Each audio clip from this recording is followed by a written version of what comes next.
our ideas around attitudes and beliefs. We also talked about some of that concept of environment. What are our kids dealing with? What are the things that we're seeing in our environments? So we're going to spend the rest of the time today talking about what can we do about it? What are the strategies? What are the supports? What are the ways we can target some of these needs? Because I know you've all highlighted, there are a lot of these needs right now, right? We're coming into a different school dynamic with the pandemic, with different needs negotiations with all of our kids. And so let's look at that strategy base. So Cassie's going to put on a video here to get us started. If you haven't seen Shelley Moore's work, you should. She's got tons of great PE, free 5-minute YouTube videos. She is a kind of a champion for inclusion. She's from Edmonton, Alberta. She lives on Bowen Island, so she's worked a lot with the BC ministry. She created a new competency-based IPP system, or IEP system. So we'll talk a little bit about that. But this is a video that I wanted to start with today. It really is going to highlight what we're looking at with supports and strategies. That's okay. So use school videos in about 5 minutes that support the teaching and learning of all students. I'm your host, Shelley Moore. Today's episode is called Let Them Eat Cake.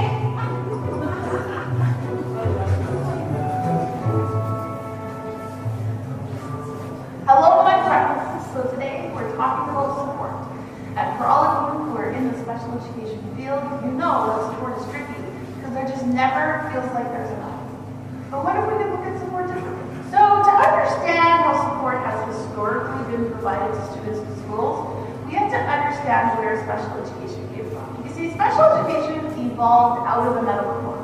And so if you think about the medical field, what has often happened is this.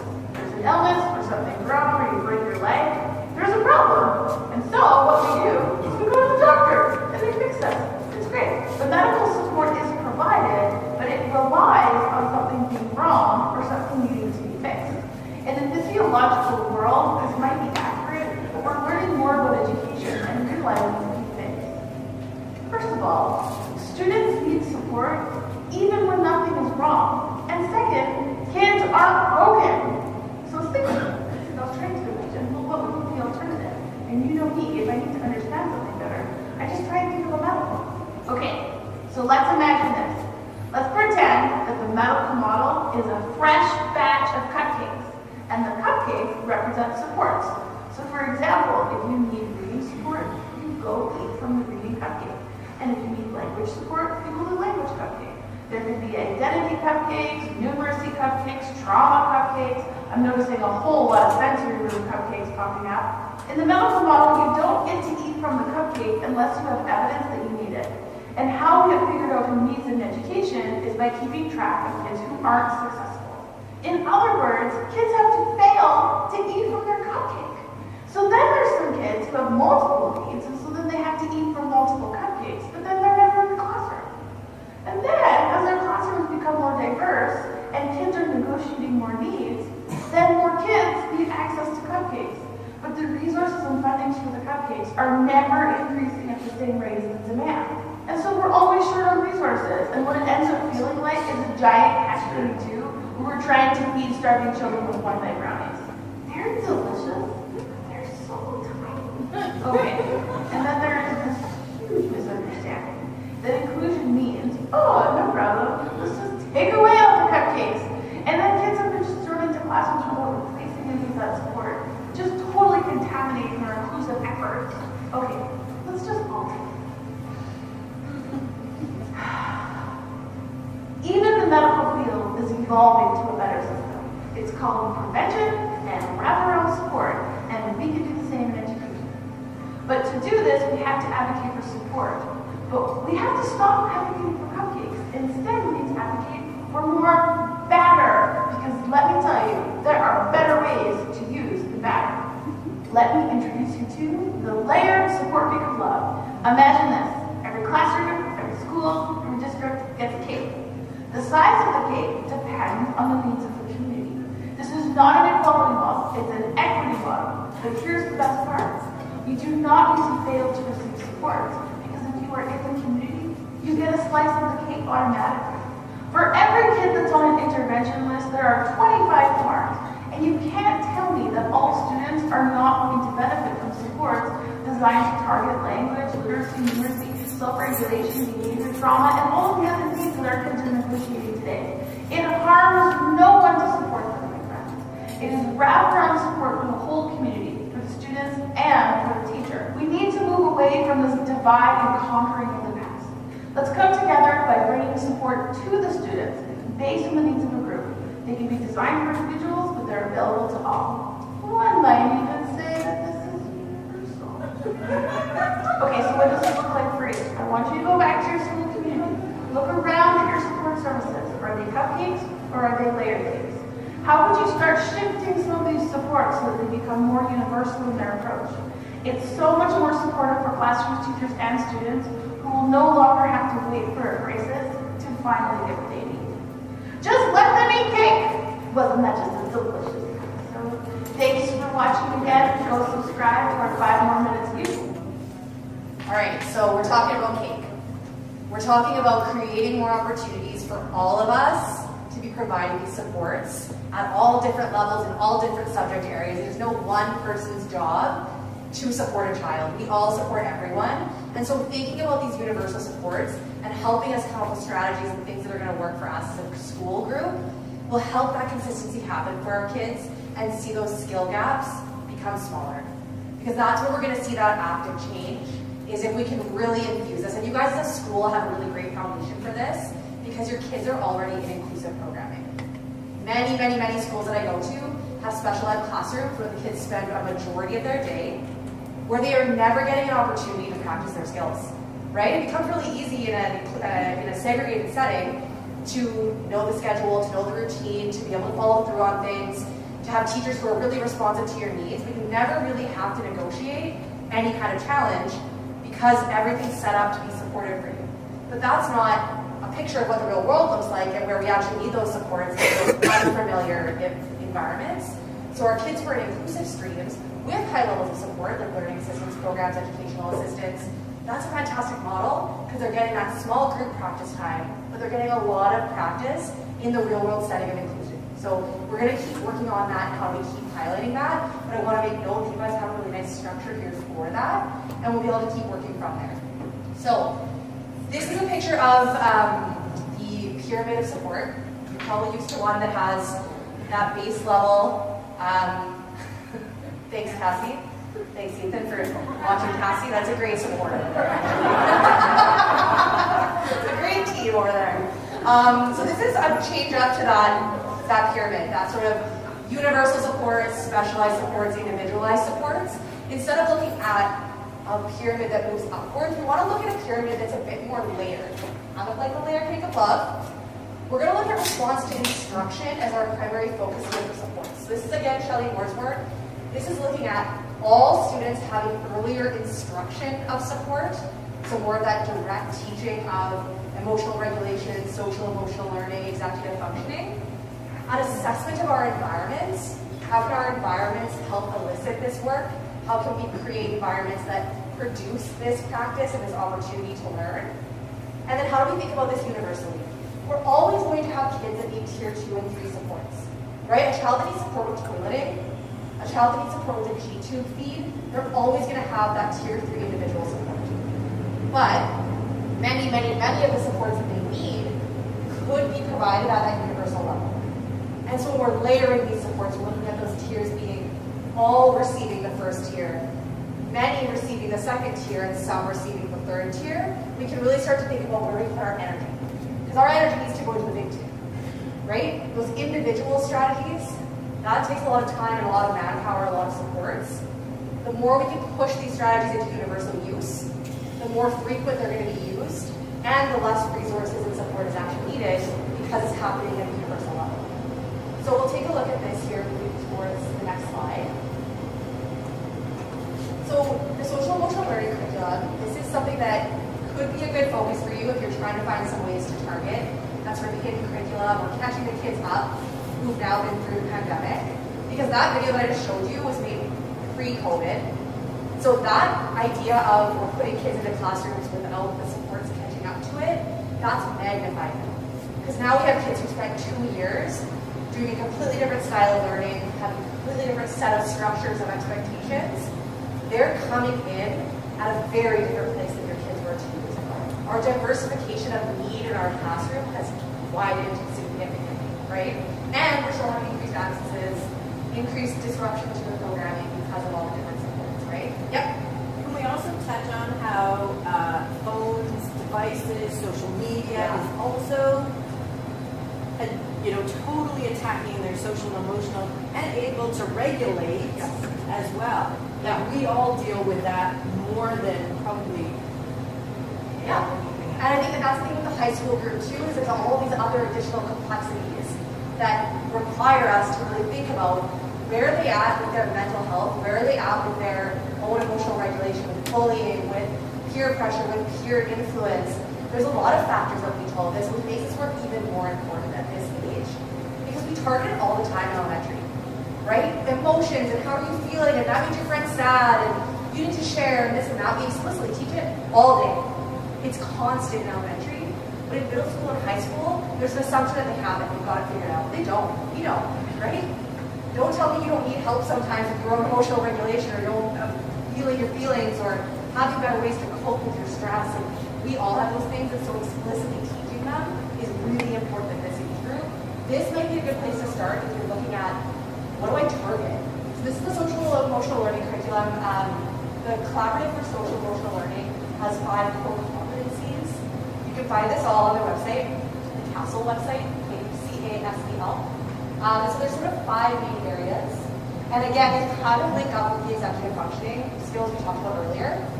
We look at self-awareness, so recognizing one's emotions, as well as one's strengths and challenges. Responsible decision-making, so making ethical and constructive choices about personal and social behavior. Relationship skills, so forming positive relationships, working in teams, dealing effectively with conflict. Social awareness, showing understanding and empathy for others. And self-management, so managing emotions and behaviors to achieve one's goal.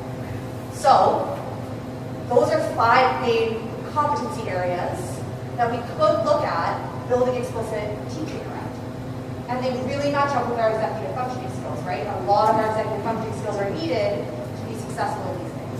There is a curriculum you can purchase if you're like very, very keen on this, and they do have sort of lessons and things you can work through, but I sort of think about this as, could these be goal areas we're working on as a group through our different, like we're looking at the English department, or the sciences department, or the languages department.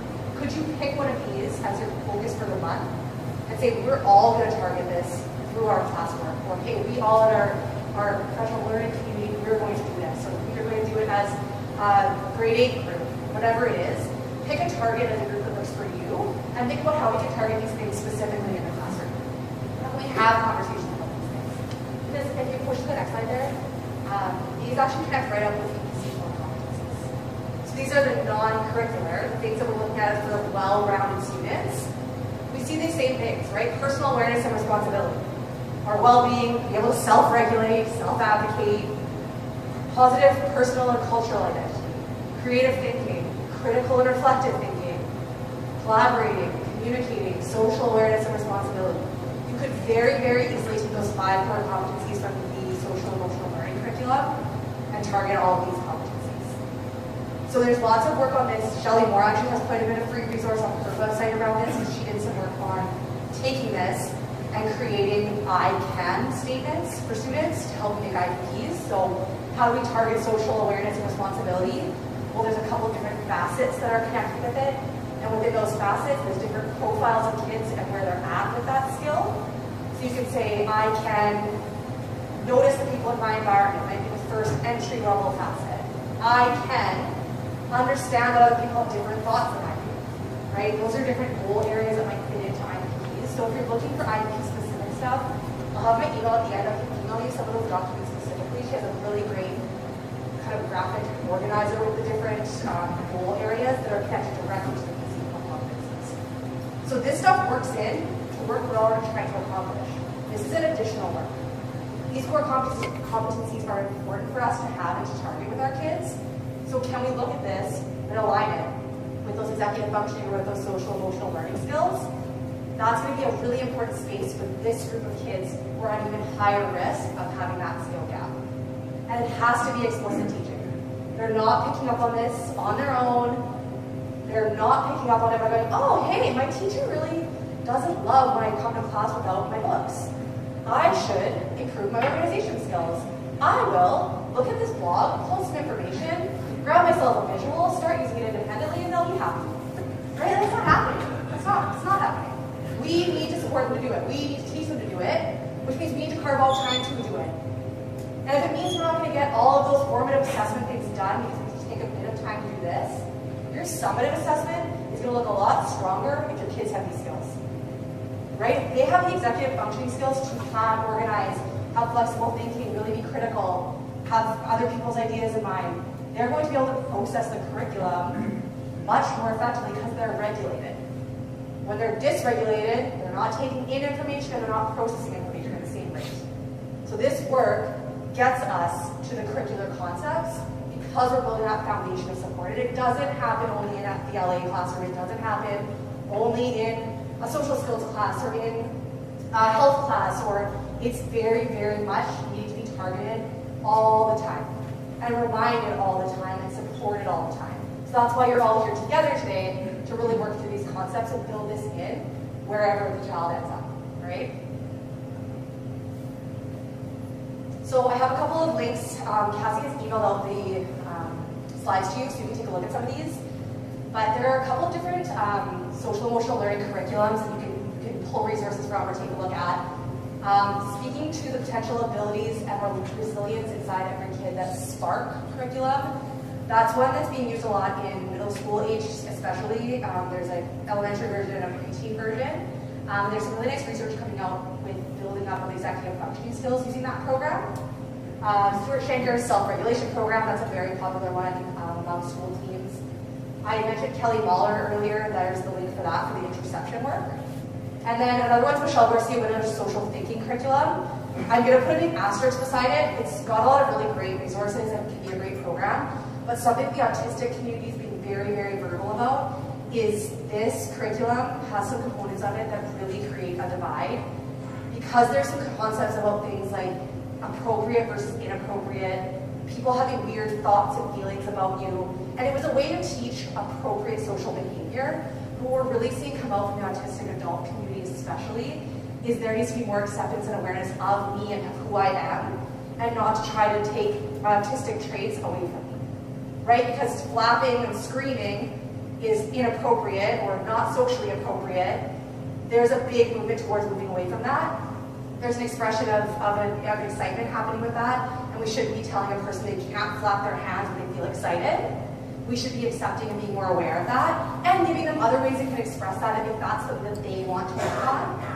But absolutely we need to be careful with that curriculum because there are still some of those components that are getting a lot of feedback from the autistic community about. But there are some really great components of it, helping connect feelings and thoughts, helping to connect what people are doing and what that makes us think and feel. So definitely you can still use that curriculum, just be careful in the way that you're teaching it with that explicit teaching of what's appropriate versus what's not appropriate. I just take that whole part of that curriculum out of it when I use it, but yeah, another resource that you can definitely take a look at.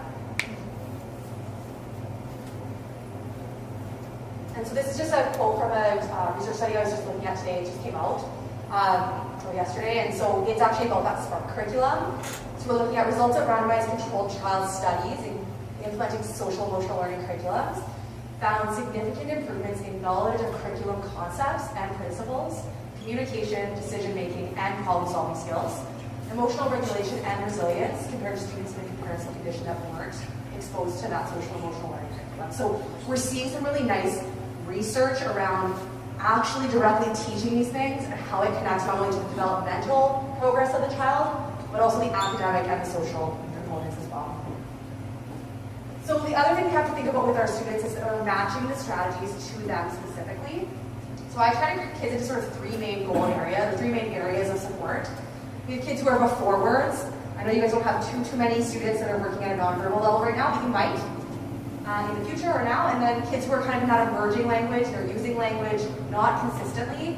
It's one of their kind of functions of communication, but they're still using gestures or other things to communicate as well. And our kids who are conversational. So the things that match up with those are listed below.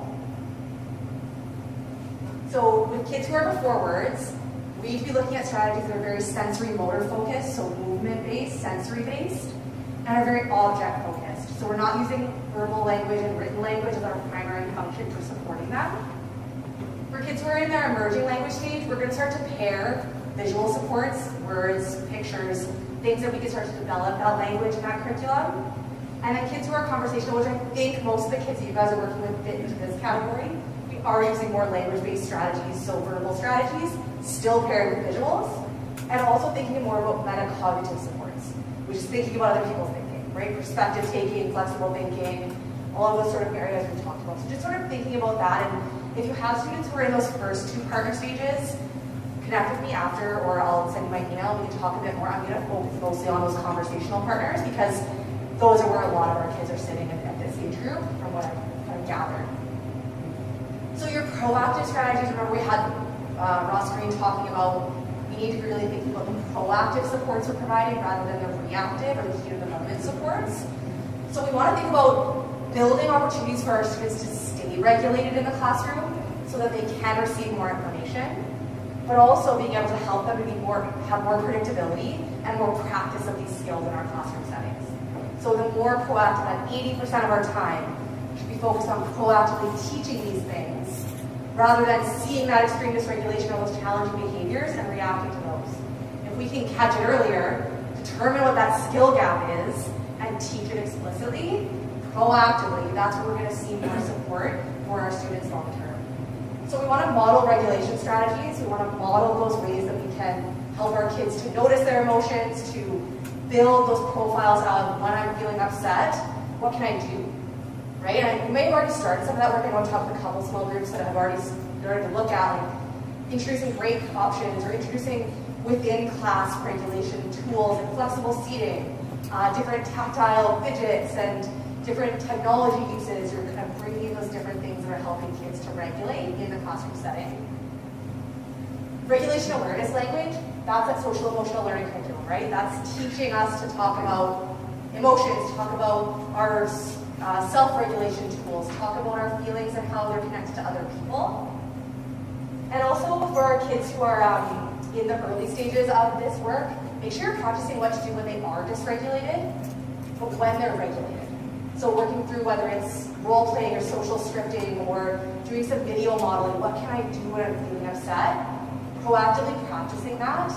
And that might be a good focus, it might already be a focus in the Learning Assistance Program, is helping to build those regulation skills and practicing them proactively. So that when we're in the moment, when we are stressed, it's easier for us to pull those strategies out. So these are just a couple of examples of things that I've seen in classrooms.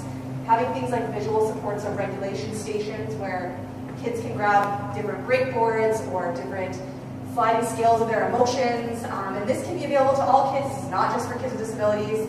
Having different mindfulness tools, meditation tools, something that the kids can go to that really helps them to build that toolbox of strategies that's working well for them.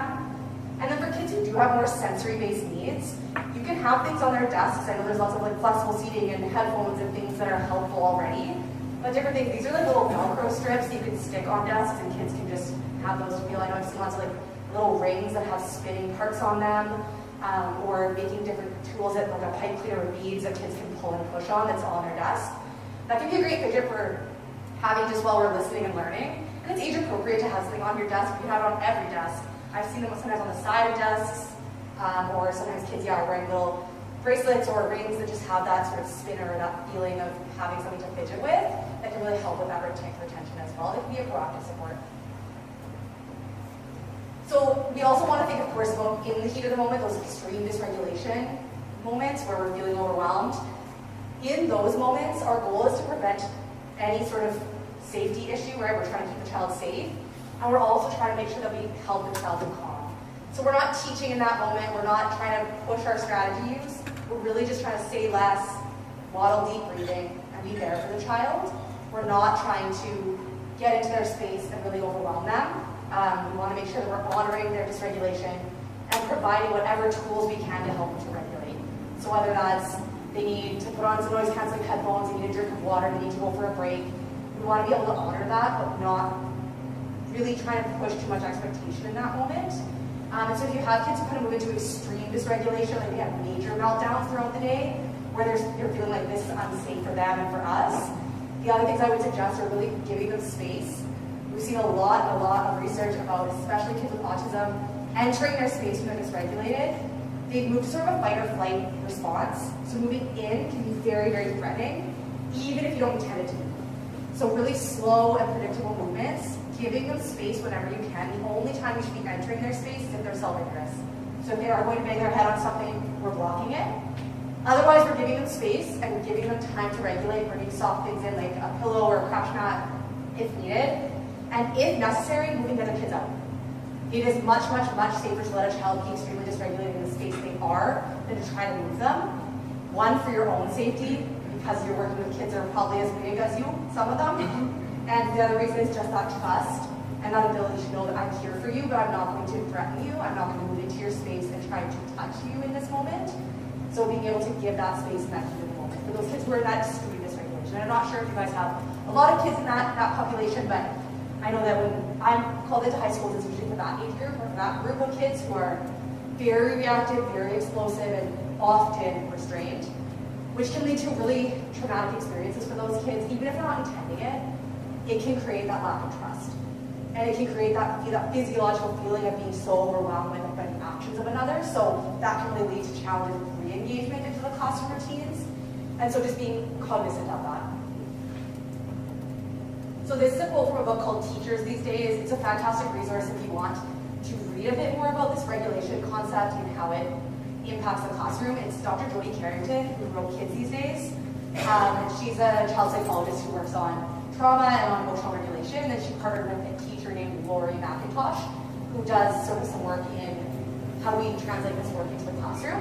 So this quote is, the only way to teach them differently is to model what we want over and over and over again. Regulation is the goal here, not compliance. So us directly modeling these strategies, us directly helping our kids understand what they're feeling, and how they can cope with those feelings, that's going to be really important work. Compliance, what we talked about this morning, right? Problem behavior needing to be extinguished or stopped. You do it because I say so. Consequence-based language, punishment-based language, that's compliance. That's not the goal here. We're not trying to create kids who comply. We're not trying to create kids who listen because they're told they have to. We're trying to create creative, innovative thinkers, people who are going to move into our societies and question things and be rule breakers and be wanting to make change in their world. I assume that's what we all want. That's what I want. And that's regulation. That's building the skills to be successful in executive functioning and in emotional regulation. So that's where we're going to head with our strategies. So, universal design for learning. How many of you in your university career wrote a paper on universal design for learning? I wrote like 10. Every paper I wrote, I was like, I will use universal design for learning to do this. I will use universal design for learning to do this. Then I went to do this, and I was like, what's the definition of universal design for learning again? Like, when I did my Bachelor of Education, I took 1 day of autism. That was like my class in autism. And I took a special ed minor. So that was great for me, walking into a classroom with kids with autism every single year. There's so many diverse needs. We never learn enough about any of them, right? We're always learning and always being challenged. We're always thinking about, oh, this is something I've never worked with before or seen before, or this is something new that I'm navigating. Universal design for learning has always been there. And there's probably a lot of things that you're doing right now that fit into this category of universal design for learning. We are going to talk about some specific examples and ideas today, just to get you going with some ideas that you can maybe implement and try when we're working on some of these larger concepts. So I'll give you the quick definitions. A framework to support development of environments and experiences that are responsive and relevant to all students. So you can see how this morning's work is fitting into this concept, right? So what we see is sort of 3 main areas. We're creating curriculum, instruction, and assessment that include 3 different things. Recognition, so we're seeing multiple means of representation. How are we representing the information to our students? And in the last 2 years, that's been incredibly challenged for us, moving online, right? It changed the way we were representing our language and representing our information. Skills and strategies, so multiple methods of action and expression. So how are kids showing what they know? How are they representing their learning? And then caring and prioritizing, so multiple methods of engagement. Why are they learning? Why are they interested in learning? Why are they a part of this learning experience? And what can I do to make them more interested or more engaged or more supportive in this? So those are sort of our 3 main areas of focus. I'm not going to go a lot into if you want a bit more of a history on universal design or you want more of a structure of it, you can Google it. There's tons of information out there. And I'll share a couple of resources, but I'm going to go mostly into examples today of what we can do This is another quote from a research article that I was reading the other day. So there's sort of looking at 3 brain networks that are represented in UDL, and it sort of looks at these 3 different areas. But we're looking at the importance of teachers promoting that students learn how to anticipate, structure, and decide their learning actions. So it's a really important skill that UDL really focuses on, is helping our kids become active parts of their learning experience, not just being taught to, not just being given the information, but being a part of and active in their learning. So this presentation today is very not UDL. I am sharing information with you. You can choose to use it or not. If I was more creative and had more time, I would probably be engaging in a couple of different assessments for learning and getting you to use some of these resources. But that's what we're going to do today. I'm just going to go with small group discussions. But this is a typical, traditional way we teach, right? But there's so many more creative things you're probably doing in your classrooms with, like project-based learning, interest-based learning, using technology, using things like, I know there was a capstone project that happened here at one point. Like, those sorts of things are such fantastic strategies. So we're going to talk a bit about some of those examples today. So I am going to use a book called Universal Design Daily, and I will make this available if needed. It's a great resource. It's Dr. Paula Kluth. She has an amazing website of resources, and it basically has a daily strategy or thing you can do. So I'm going to share about 5 of them with you today, but definitely a great resource if you're looking to implement UDL more specifically. It's like easy things you can do to target your different classroom settings. So the other book that I have that I read from is the UDL Playbook for school and district leaders. So this information is from that. So a UDL practitioner knows that variability is the rule, not the exception. All students can work towards the same firm goals and grade level standards with appropriate levels of support. And all learners can become expert learners if barriers are removed. So that concept of barriers has come up lots, right? We've been talking about it. That idea that pulling away these barriers, one of our attitudes and beliefs of challenging behavior, then of what the skill gaps are, and then we can move into what are the supports that are going to be put in place to help remove those barriers even further. We're going to have success in our learner experiences in that way. So this is the book we're talking about. I'm just going to go through a couple of different examples, and then we'll move into a bit of discussion around this, because I'm sure you also have some great strategies that you're using. But basically what Dr. Kluth pulls out is some strategies to universal design. So I'm going to go through a couple of them today. The first one is getting the room ready.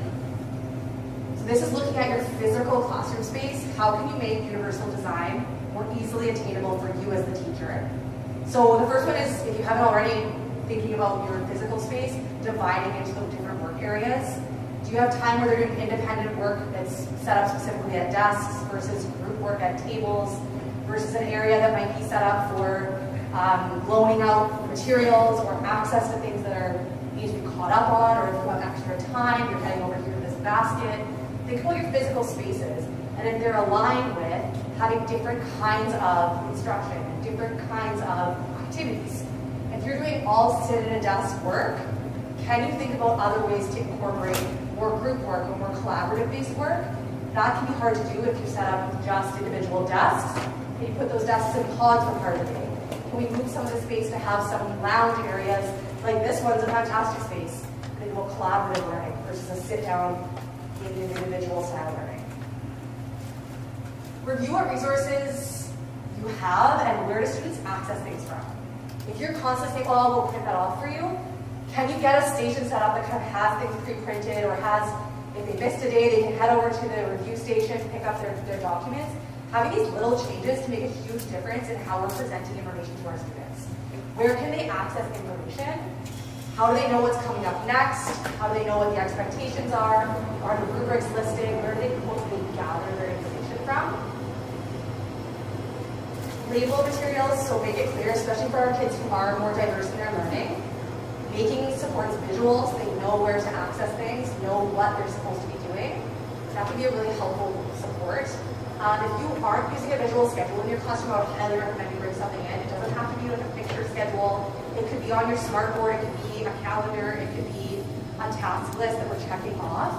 It may seem mundane to do, but many, many, many kids benefit from visuals. You probably all check your Google Calendar or your agenda or whatever you use to see what your day looks like, right? I put up Google Maps today to get here because that's a visual support that helps me to be successful. right? I use a recipe when I'm making something new. But something that I've been making for years, I don't pull that recipe out more. But if I'm doing it at someone else's house, I might, or I might add new things to it. You always want to have that visual support. It doesn't harm anyone to have it. And it gives the kids access to what they're doing, what they're expected to be doing. You can do it with steps of activities too. Just writing out. First, we're going to read the article. Second, we're going to chat with our peers about it. Third, we're going to write a paragraph on it.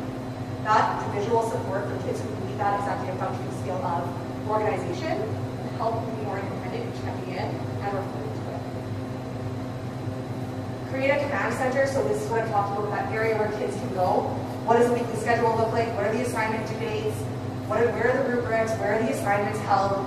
Where can they access these more independently so that they can process them in different ways? Some kids need to look at that calendar and really process through when are things due, what do I need to organize? Or you might need to support them and go, hey, let's look at your calendar together.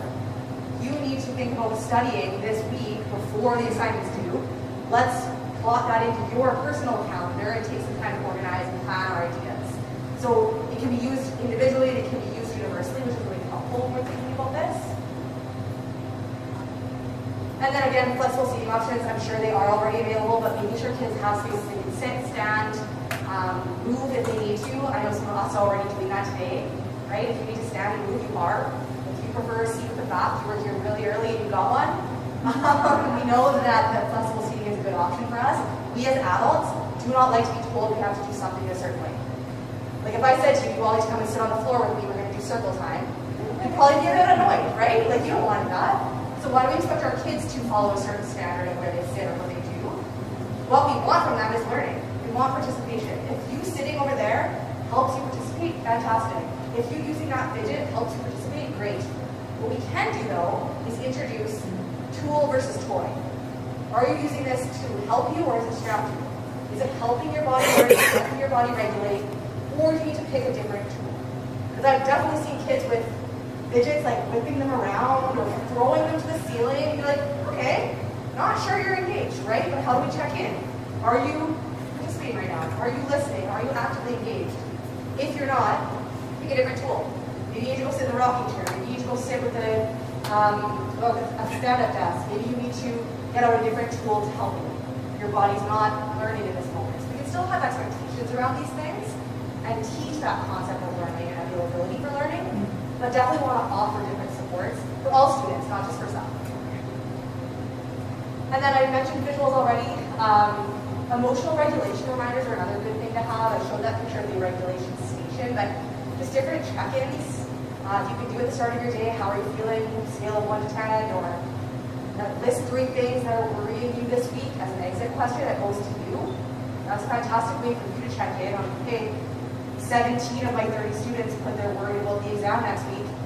I'm going to work in some review in my next class. Getting some opportunities to check in, but having those visual reminders of where you're at, are you regulated, how can I pick different things and tools to help you to stay regulated. So start with the struggles. This is a concept that actually pulls in to Shelley Moore's work again. That's why I have a picture of the bowling pin. She has a fantastic video of 10-pin bowling, and the way that we hit the bowling pins is not actually shooting straight down the lane. Professional bowlers actually try to hit pins at a curve, because then you can hit all of the outside pins. If you roll right down the middle, you're only going to catch the middle pins, and then you have a really hard shot where there's the 2 on the ends. So what she suggests is, when we're thinking about instruction and planning, try to target the kid that needs the most support and the kid that needs the most challenge.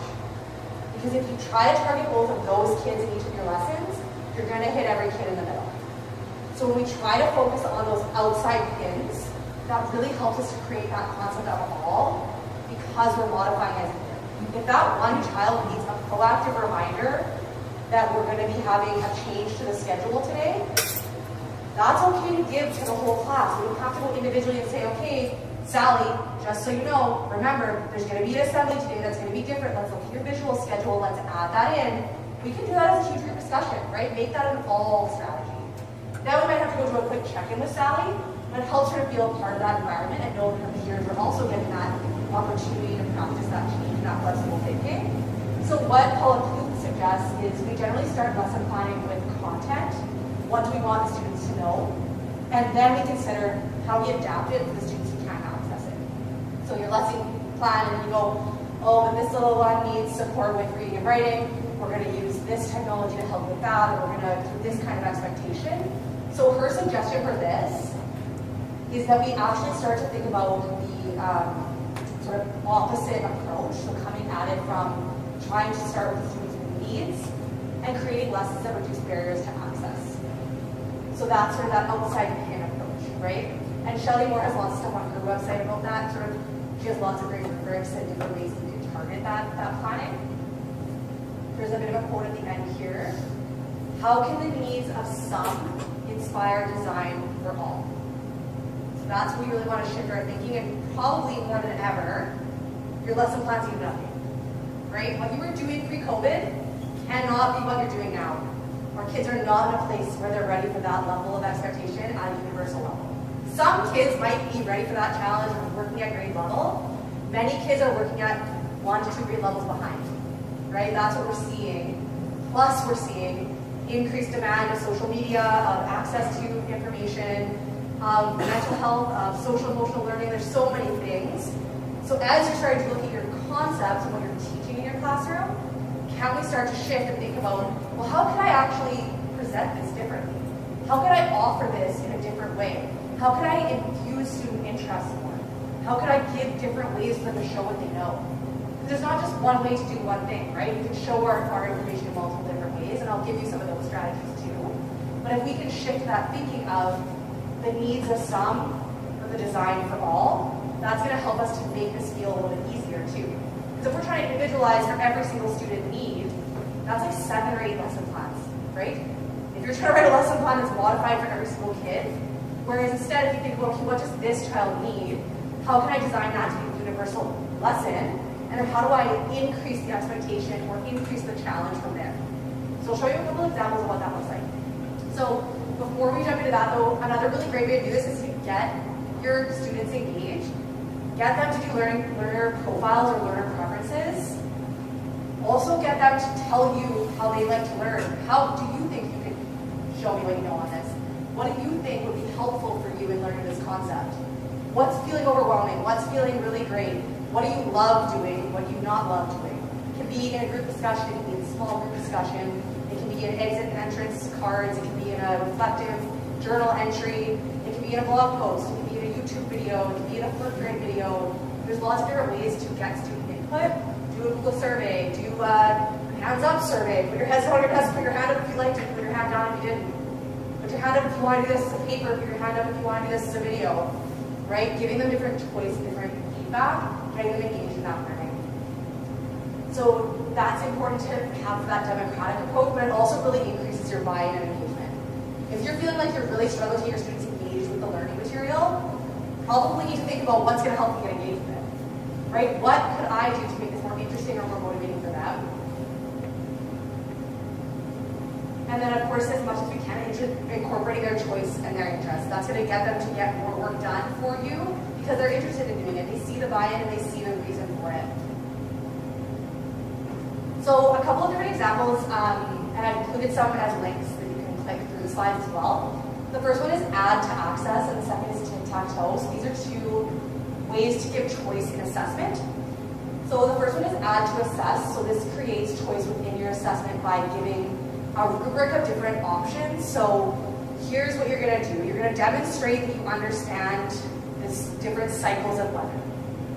You can do this by picking as many of these as you want. They're all worth different point values. By the end of this unit, you need to have 50 points. So you can choose to do a diagram, that's worth 30 points. You can choose to make a video on weather cycle, that's worth 20 points. You could do interview with, create a weatherman activity, do an interview with a weatherman, that's going to be 10 points. Like, you can create different things that are worth different point values. You could do 1 or 2 of those and get to your points, or you could do 3 of the smaller, easier things.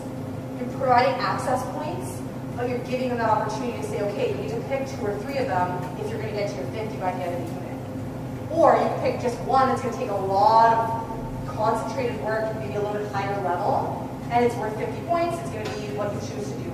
But kids get to then choose how they access the curriculum. So It helps to create different ways to show your learning. And then if we look at the Tic Tac Toe example, I think I have a link there. That link actually connects you to a Google Slide template. So you can actually make this, it's sort of the same idea. You create a template with different ideas. You can even have a student choice idea. They can come present you with, hey, I want to show you I've learned this concept by doing this idea. You give them the go ahead, but basically it's a tic-tac-toe. You need to get 3 in a row, or you need to pick 3 assessments to complete the task. So you can create that into interactive Google Slide from that template there. So just giving more access to choice through your assessment. And that might be a group activity, right? Maybe you sit with your class and say, let's figure out 5 different ways that you could show me what you know. Because there's lots of different resources that we have to support this learning. And so we want to make sure we give that opportunity to do so. So with targeting executive functioning, I just want to come back to that because there are some universal ways that we can really infuse some of those strategies into our learning as well. So we always want to be thinking about pairing our verbal instruction with visual support. For kids who are really struggling with executive functioning, so problem solving, organizing, planning and preparing, visual really helps to make it more concrete and gives you a place to go back to. Using checklists and timelines are really fantastic support too. There's lots of different apps. You can just use the To-Do app on your phone. Someone was just showing me that today, of different things you can do, check it off as you've done it. And that could again be on a smart board in the front of the classroom. Or it could be, hey, everyone get out your phone and put that to-do list in your phone. If that's something you're using as a support, your Chromebook, get that task list, let's make it up together. We're all gonna check these off together. Think about direct teaching of strategies for prioritizing and organization. So really walking through how can you organize for the next activity. Let's take a look at this. And for kids who have executive functioning issues, color coding can be a really helpful strategy for this. So if not already, thinking about, okay, what color could math be? Everything we're doing for math has a green sticker on it. Everything for English has a red sticker on it, right? And then having even in a classroom with shelves, right? A little rainbow of shelves. This is all your English stuff, this is all your math stuff. Like really helping to prepare that. Color can be a really nice visual support. So if that's something they're really, really struggling with, you might move to something like that.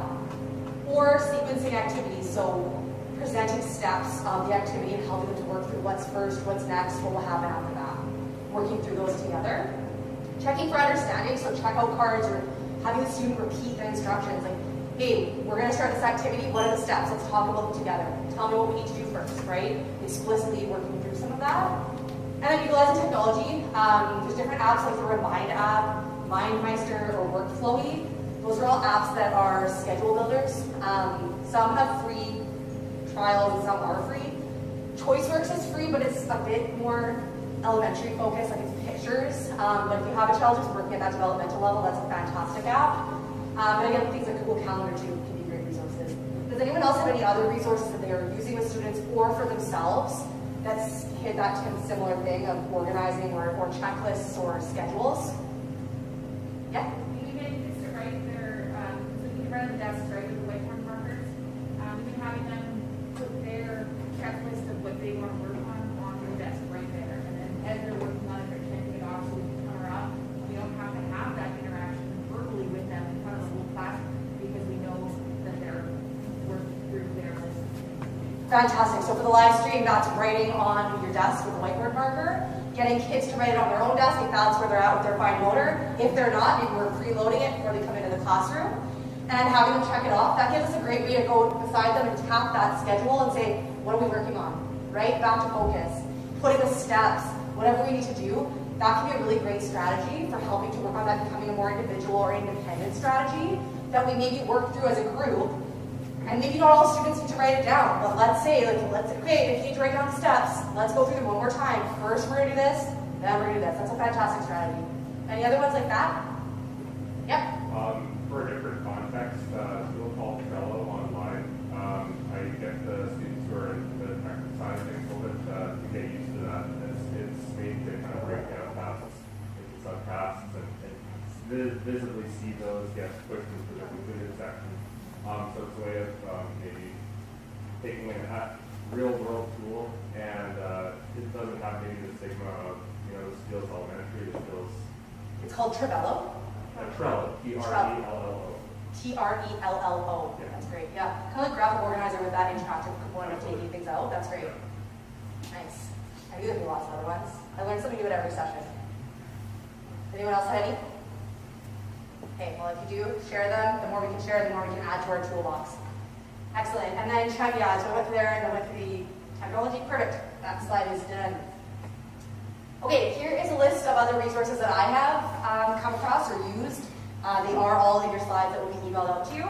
The first one is Flipgrid. Who's using Flipgrid or has used Flipgrid? Okay, so this is a video tool. So you basically set up a profile, and then as a teacher, as an educator, and the students set up a profile.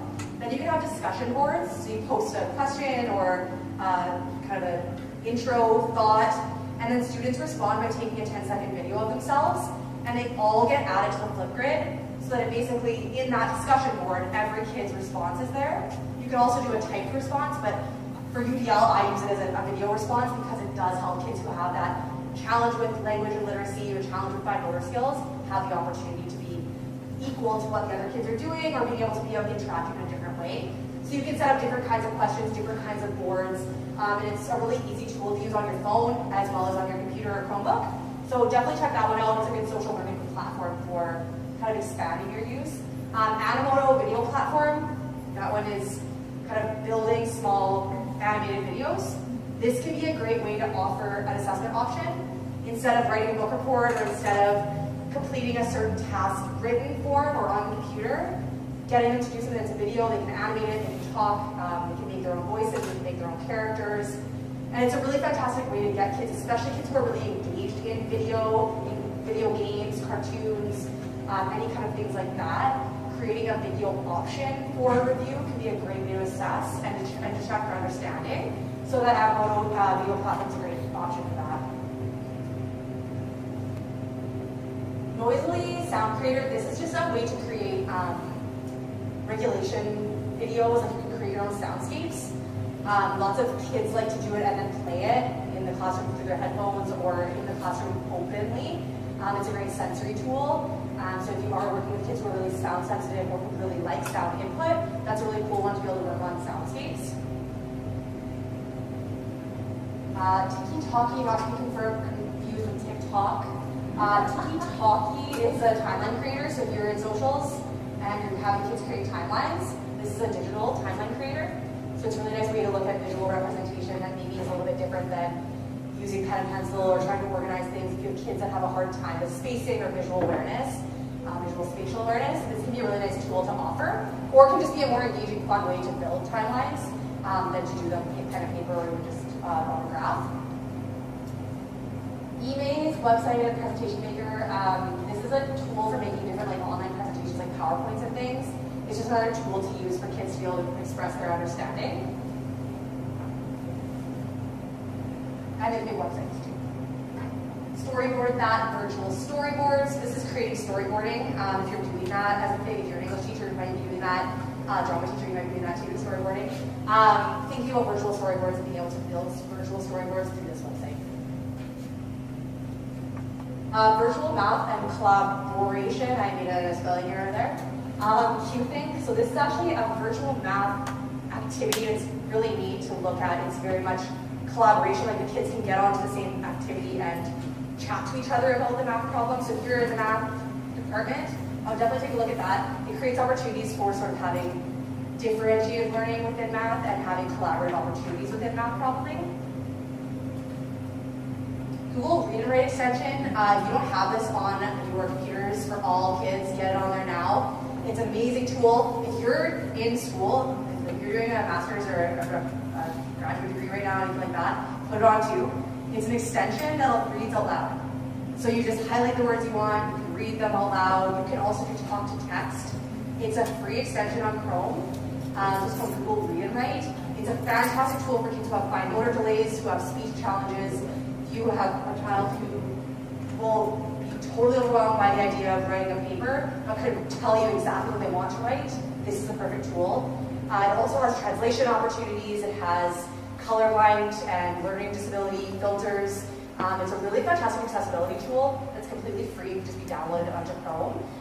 So definitely check that one out. I use it all the time for when I'm reading papers, because then I get the auditory feedback while I'm reading.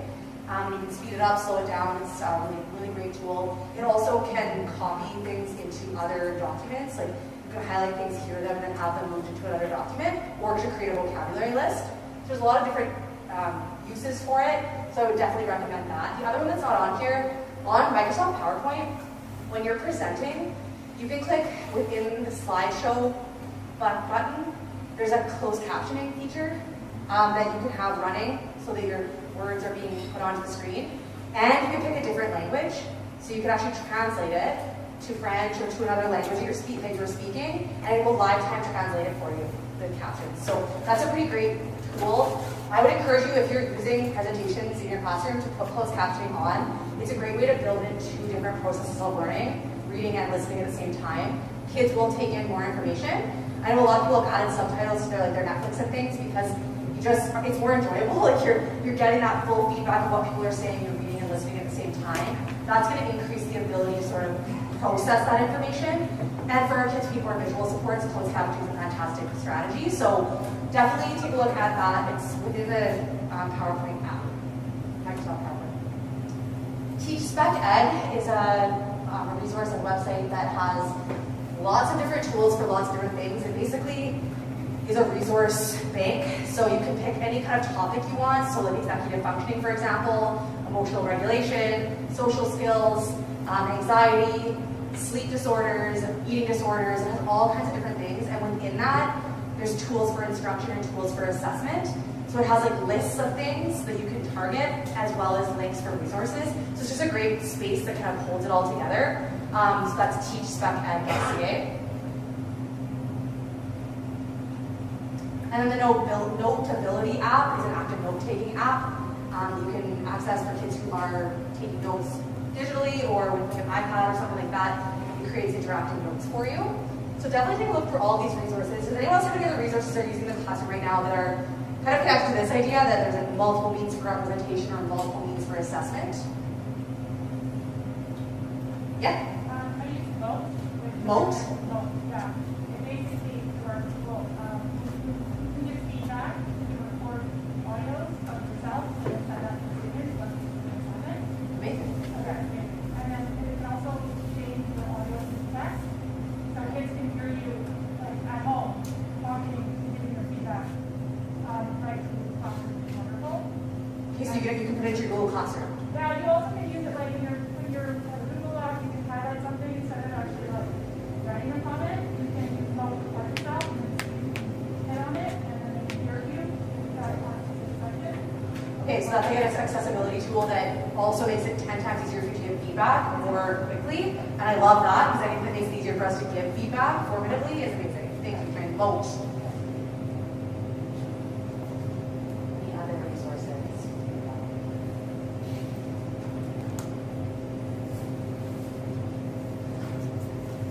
Okay, I'm going to open it up for questions then. Are there any questions or scenarios that you wanted to work through with a specific child that you're thinking about, kind of challenging behavior stuff, or things you're trying to work on through this universal design for learning? Are there any questions around that stuff?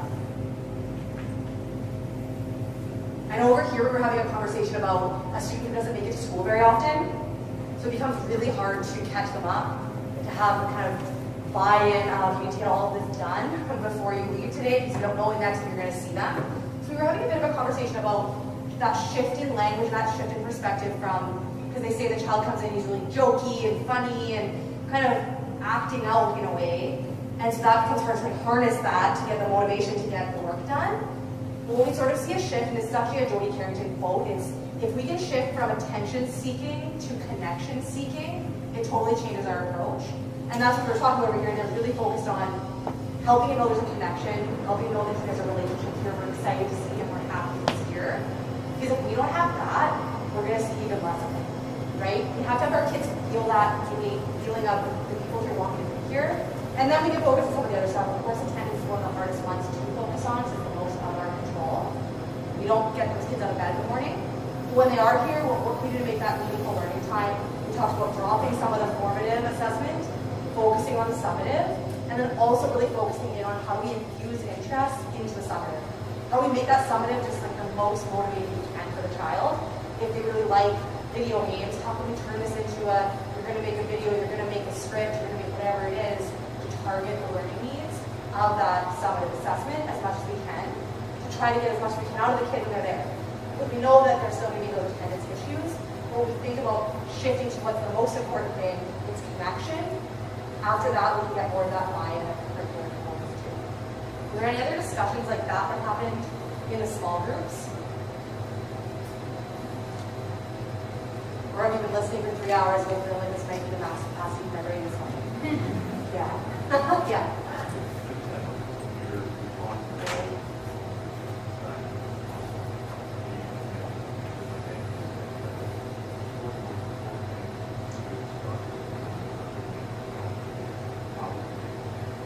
Yeah, so the comment here was, before we get into all of this, all this learning strategy, all the things we can implement, these are the most important things for these kids with challenging behaviors that we seek that connection. 100%. We're going to get a much further approach with this kid if we build that connection. And one of the things we can do to build that connection is see beyond behavior, right? If we have a kid who's a problem child, they're a troubled kid, they're really disruptive, that's the narrative, that's what they think teachers assume of them, that's what they feel school is for them, that's going to be their lived experience. If we take the time to say, what's going on here? What can I do to help this kid express this differently, tell me what's going on, reach in, lean into them, build that connection, we're going to get way further than we ever would have if we didn't assume that.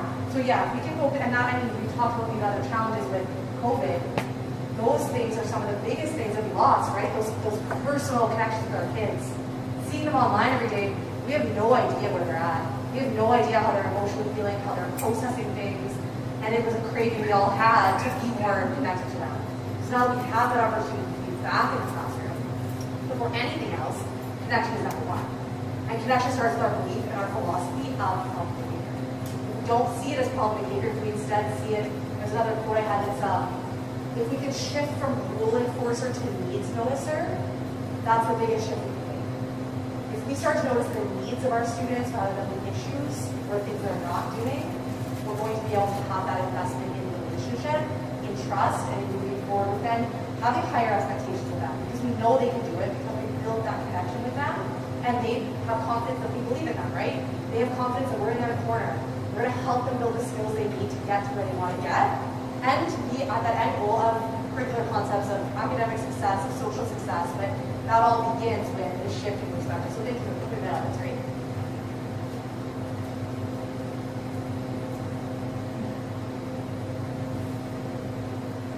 Yeah. What do you think, and what are some universal ways to deal with impacts to kids' executive functioning in sort of tech environment? So when they've got their Chromebook in front of them and there's 5 tabs open, one of them being the assignment they're working on, 2 of them are games as they were playing at break, and then another 1 or 2 assignments they're doing in other classes at the same time, and then their phone buzzing in their pocket. And that's a fantastic question. So if you didn't hear that question, it's basically, what do we do when we see those kids who have executive functioning issues that are not making it any easier on themselves? They're on their Chromebook, they have 5 tabs open, one's the assignment they're working on, and one is a game, and one is another assignment. What do you do when you have 20 tabs open and you're trying to focus on a task? Right? What do you do? Because sometimes yesterday I was trying to edit this, and I was like answering the phone, checking emails, doing all this other stuff, listening to a webinar in the background, and I'm like, what am I doing? I need to get this task done. So I took everything out, I locked myself down, I took all the other tabs out, I worked through my to-do list, I wrote down the 3 things I needed to get done in this, but I need to explicitly teach that to my students, right? If we're seeing them struggle to make those choices, that's what I mean when I say we can't assume that they're just gonna pick up all those executive functioning skills. Let's have a discussion about it, right? I see that you have 5 tabs open. Do you think that's helping you get your assignment done, or do you think that's distracting you? If you think it's distracting you, let's talk about it. What things can we put away for now? Or do you need to move off of a digital focus? Do you need to put that Chromebook away? Is that totally overwhelming you right now? And let's focus in on what are the critical things that need to get done today. Have that explicit conversation, whether it's universally, which probably needs to be, then don't any of those Chromebooks look like one assignment up only. I mean, if you got that, wow, good for you. Share with us how you did it. But definitely focusing on what are the tasks at hand? How do we get them done? Working through that organization. But really doing that as an explicit conversation. right? I'm noticing that we're not on task as a group. What are the things we can do to help us stay on task? What are the things you need from me to help you stay on task? Are you feeling like you have more than enough time and you're not feeling stressed about this? Are you feeling like you're not interested in this? What can I do as a teacher to help you to get this task done? Do you want me to help you break it down into smaller tasks today? Does that help us, right? Working through executive functioning explicitly and visually can be really helpful. And then knowing what the limitations are. If you cannot focus on the Chromebook right now, let's look at another way for you to do this. Let's pick a different assessment tool because right now this isn't working for you, right? So thinking about those different expressions, but you're right, technology has made it, one, easier to executive function because all this technology is helping us now, but it's also become a bit of a hindrance because it's created a lot of distraction. And the phone thing is like, that's huge. I know that's a school-wide thing probably that you're working on is how do we use these tools for help and success, but not distraction. And so are there different expectations we need to put in place that sort of talk about when and why we use our phones? I'm not sure you guys have in place for policies for that, but maybe it's worth another discussion if it's becoming something that's totally distracting them. And look at that big picture. Like, what do you want to accomplish here? Do you want to pass this unit? Is that something that you want? Is that something you're actively motivated to do? If so, let's talk about the success to get there. One of those things that I've noticed is that your phone is really distracting for you. I'm sure taking the phone away is probably not an option because that's a lifeline for a lot of kids, right? That's a regulation tool. But can we turn that to silent? Will that help you? I know you're not going to always have the best feedback with that. I mean, they're teenagers here. We can't expect like major milestones all the time. So it's got to be little steps to get us to success. But if we can work through some of those conversations explicitly, that helps us to reflect on it. Hey, I noticed yesterday you only had one tab open. How did that work for you? Did that help you to get the assignment done? Did that make you feel like you were on task? Because I noticed you really looked like you were engaged yesterday. And I really loved seeing how excited you were about doing that. So having that explicit conversation can be really helpful as well. Yeah? Just making it a safe environment for that conversation, for that kid to say, I'm having a bad day, I'm distracted. My family's now, we've got COVID, we've got no more money in the house, food isn't sure. Like, being able to say that in a safe environment and know that, yes, the academics is important, but you can't do an academic therapy. You can't do it if you're frustrated with mom, you have to fight yourself away and talk. And that's a great point, Scott, for those who didn't hear, is sort of looking at those underlying risk factors before we even move into the classroom. How do we make it a safe space to share that kind of stuff? And I was talking with this group about that too, is this concept of like, if we give in to kids' requests or demands or protests, we're giving it and giving them the power. I would say if you have a kid that's saying, I can't do it, I'm overwhelmed, that's a sign to say, okay, thank you for letting me know. It's not just saying, no, you need to get back to work, you got this to do, whatever. That's a sign that, to me, that they're communicating something bigger, right? If they're able to say, I'm feeling really overwhelmed right now, our response in saying, what can I do to help, is going to lead them to give that reaction more often. If we say, what can I do to help you, instead of, you need to get back on track, or you need to get back on task, that builds that trust that next time I can say that again, and I can share more information with you. It doesn't mean we're dropping our expectations. Like, it means that we're honoring that communication, because what's going to happen if we don't honor that communication is it's going to come out in a physical behavior, right? Then all of a sudden it's flipping the desk because I'm so overwhelmed, and now I'm not going to tell you I'm overwhelmed, so you don't listen anyway. I'm going to move to a different strategy. The thing that gets me sent to the office out of class where I'm not overwhelmed is flipping my desk. So if we can honor that communication and say, hey, what can I do to help? You need a break. Then we build that trust to then be able to increase the expectations later, right? Because then we look at, okay, well, you need to build in some supports for your sensory system. You're clearly overwhelmed by the sensory environment. Now we've worked through that. We started to work on some great ways to communicate our feelings. Now the next one we can say, hey, you have all your tools, you're supported. Now you can stay on task because you're not overwhelmed. Like, we're taking away that barrier. So that's a really important thing to notice too, is making this space a safe space and knowing that we might not be able to target as much as we thought we would today if a child's walking in, having had a fight with their mother in the morning, or having not had a good meal, or had not had good sleep. And you have kids who are like primary providers for their families. Like, some of these kids are working after school, working before school, taking care of siblings, really stressed about adult things. And that's a huge impact on their learning. And if they're willing to communicate that with you, the best thing you can do is listen and honor it instead of trying to redirect it. Because if you're the person they're finally going to with their stress, or telling you they're overwhelmed, and this is all kids, this is not kids with disabilities or any sort of specific structure around any kid. If they're leaning in, you leaning back, saying, hey, I'm here, even if you can't do anything for it. Like, hey, that sounds so stressful. Thank you for letting me know. If there's anything I can do, you let me know. That creates that safe space that they'll keep sharing it. And it might be a check-in as a group, or it might be more individual, whether it's a quick check-in one-to-one or a quick journal entry or whatever it is. Find ways to connect with those kids on an individual basis, especially those ones that seem the hardest to reach. Because the ones that are the hardest to reach are the ones that give the most, right? They're the ones that are the least self-regulated, they're the least self-aware of their own emotions or their own stressors, and they're probably internally dealing with a lot more than we see on the outside. So that's a really great point too. Thank you.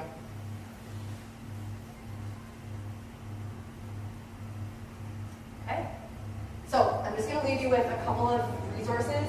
If you have, these are references in the slide. If you have further questions or parents who are looking for more support, I work with the organization I work with in Edmonton is called Children's Autism Services of Edmonton. And they have some great parent resources and free workshops. Things on like feeding, sleep, all kinds of stuff, communication, transitions, all of that work. It's all free, so there's a link there. If you're looking for more school-based consultation or support for families, get in touch with me and I can get you in touch with some resources that might be helpful for them in this community, or through home-based services. We have a team of professionals that are working with kids of all ages. If they have an autism diagnosis, they have some funding connected to them and they might be able to use. If we're seeing a lot of these things, like external factors like sleep, feeding, emotional regulation outside of school, that might be something we might have to lean into a different resource, right? It might not be something that you could target specifically here. Do parents need more support? Do they need help in support transition planning? Or I think there's a couple of staff here too that probably have some good resources for you, so pull on those resources. It's not just what was happening in the classroom as well. And I did leave my email here as well. If you have questions or follow-up, or you want to chat about something, I'm here for that as well. So thank you so much for taking the time being so engaged today. I appreciate it. If you have questions or you want to come chat here, I'll stick around for a bit. I don't know if there's any other announcements or anything that need to happen, or if they're free to go. No, I just want to say. Oh. Thanks.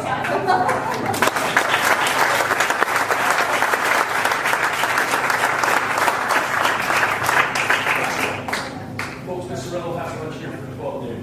So if you head back to your classroom, Terry or Mary or anybody, she'll have to be back here for just noon. It'll be announced with the PA, but she's expecting you to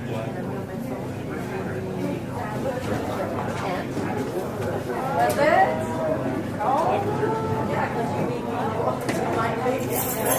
Add it to my watch now.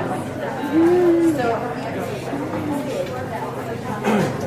yeah, you're clear to go through.